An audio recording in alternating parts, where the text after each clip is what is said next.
नमस्कार, मी मिका. तुमचं स्वागत आहे रिफिल मीडियामध्ये. नाशिकमध्ये ग्रीन लिव्हिंग आणि लाईफस्टाईल रिअल एस्टेटची नवी दिशा दाखवणारे रचिका कन्स्ट्रक्शन प्रायव्हेट लिमिटेड यांना मिळाला आहे government registered and recognised Maharashtra business icon अवॉर्डसाठी नामांकन. तर चला आपण जाणून घेऊया यांच्या यशाचं रहस्य रचिका कन्स्ट्रक्शनचे managing director Prasanna Saikhedkar sir यांच्याकडून. नमस्कार सर. नमस्कार. सर्वात प्रथम तर तुम्हाला हार्दिक congratulations sir. Thank you very much.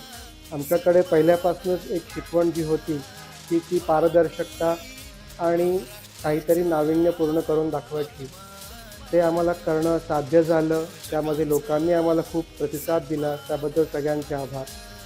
आज हा जो पुरस्कार आणि हा जो मंच रिसेल ग्रुपने उपलब्ध करून दिला आहे, त्याबद्दल हे जे नवीन उद्योजक आहेत त्यांना एक खूप मोठी प्रेरणा मिळणार आहे यामध्ये, आणि त्यासाठी त्यांचे हार्दिक आभार. असंच हे पुरस्कार लोकांना देत जावे, म्हणजे काहीतरी लोकांमध्ये करून द्यायचं एक ध्येय निर्माण होईल आणि ते पुढे करूनही दाखवतील. धन्यवाद. आभारी.